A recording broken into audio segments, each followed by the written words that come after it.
Hello, I am the Story Girl, and welcome to the story of the Steadfast Tin Soldier.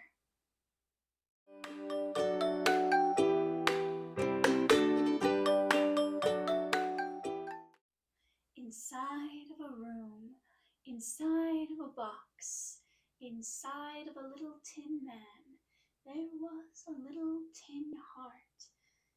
A tin heart that was noble and true. A tin heart that loved deeply. And who was the owner of this remarkable heart? It was a soldier. A soldier who had been made from a tin spoon, along with his tin brothers, who were all also soldiers. But this particular soldier had been made of the very end, the very last bit of the tin spoon. And unfortunately, there hadn't been enough spoon to complete a full tin soldier. He had two arms, he had his rifle, he had his hat, he had his noble face, and he had one leg. Only one leg, but he wouldn't let that hold him back. He stood straight and tall upon that one leg, and he never faltered.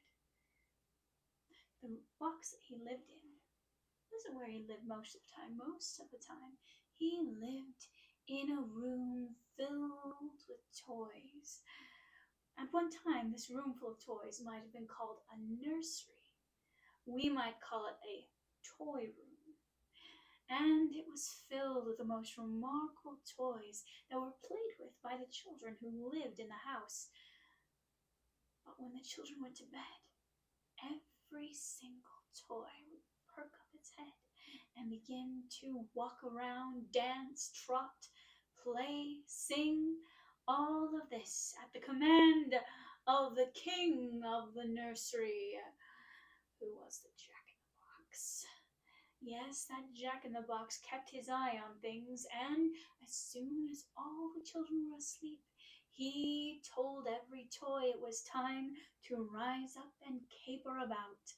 Well, of course, soldiers didn't caper, but they did stand guard as sentinels, watching in case any mischief would happen. This particular tin soldier, the one with the sure heart and the single leg, kept his eyes on a certain member of the toy community. You see, inside of a beautiful paper castle, there was a dancer, a beautiful, delicate dancer who had a star around her neck, who smiled beautifully, and who danced enchantingly. But she only danced upon one leg, perfectly balanced. Just like the soldier, he felt his tin heart thump, thump, thump, with the drum beat of a man hopelessly in love. Of course, he was a soldier and he had his soldier's duties to do, and so he never spoke to the little dancer. He just watched her dance, marveled at how delicate she was, wished he wasn't always on duty. Maybe he could say something to her. He was so enraptured watching the little dancer, he didn't know that somebody was watching him. The Jack-in-the-Box. Oh, yes.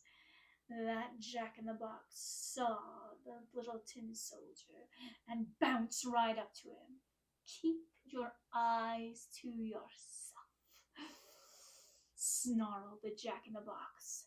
"She is mine, and mine alone to look at."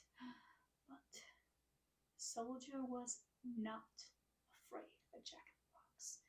He stood strong, and he did not move his eyes away from the beautiful dancer. The very next day, it may have been chance, or it may have had something to do with the magic of the Jack-in-the-Box.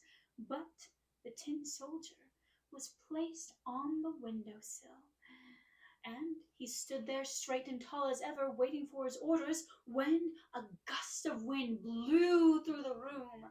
Somebody must have left a door open downstairs. What a draft it was! It was so strong that it picked up the little tin soldier and blew him out of the window. Well, the children were anxious for the little tin soldier's welfare. They ran out and they searched through the grass. No matter how hard they searched, they couldn't find him.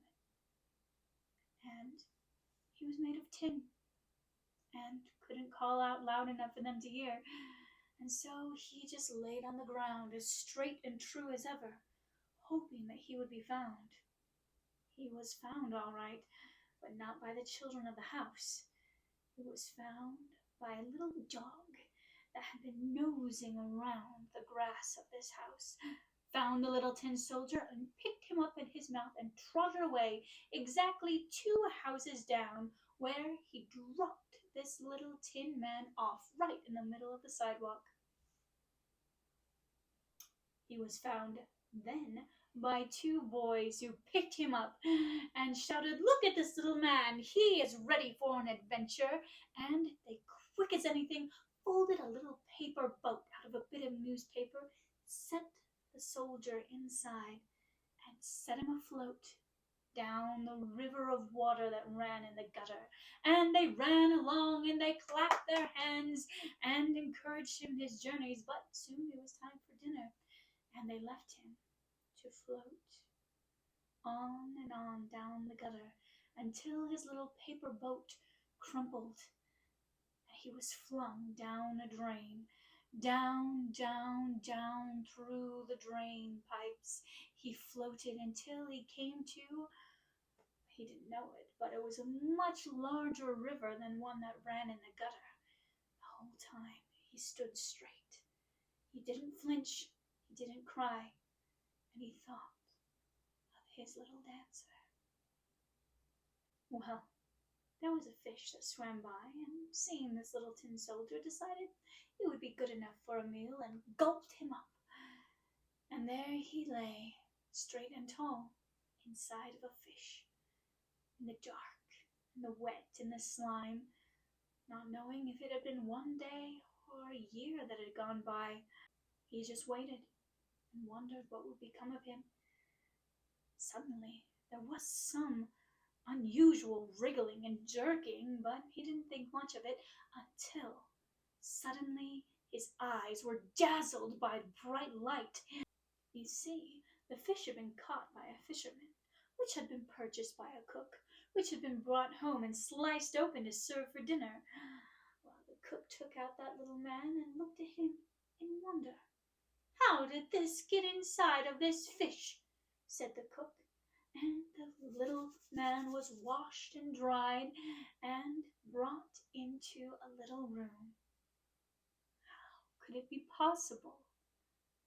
It was the very same little room, the very same little box, the very same little row of tin soldiers that he had been brought back to. He was nestled inside of his little box, and everybody marveled that this little man had been inside the very fish that the cook of that house had bought from the market.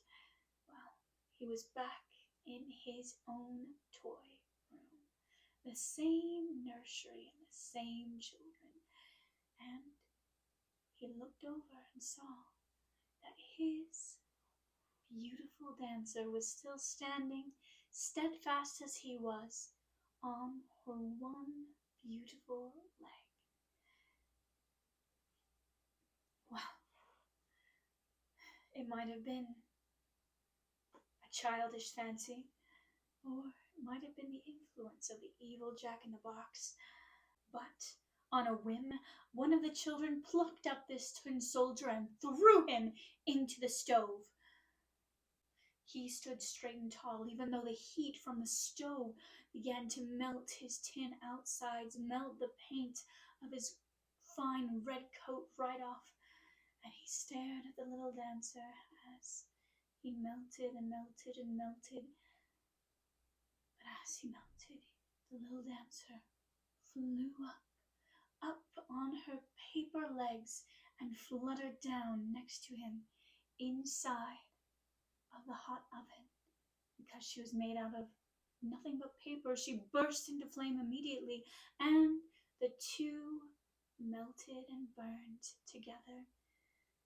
The next day, when the maid was cleaning out the stove, she found two strange little things, all that was left of the two who had been thrown into the oven. A little star, a bangle that shines so brightly, and a little tin heart, steadfast and true. The end. I am the Story Girl, and I never, ever, ever, ever, ever in my life cared for the story of the Steadfast Tin Soldier, even though it's a classic written by my friend Hans Christian Andersen. It is depressing, horribly depressing. You have a young man who is a toy who starts off life without half of his legs and falls in love, but he can't ever enjoy that love. He gets bopped into by a jack-in-the-box, he gets thrown out the window, he gets terrorized by a dog, he gets floated down a gutter, he gets eaten by a fish, and then when you finally think he's back where he's supposed to be and he's safe, he gets thrown into the fire. Of course, you get a bit of a happy little sprinkle at the end. He's thrown into the fire with the love of his life, but now they're both not alive. Why would we consider this story to be a heart-shaped story for the month of February? Is it really love that put these two, Steadfast Tin Soldier and the Little Dancer, together? Would you choose to throw yourself into the fire for the love of your life? Remember, you are the main character of your story. You get to choose what your story will be. Thank you for joining the story today. Bye.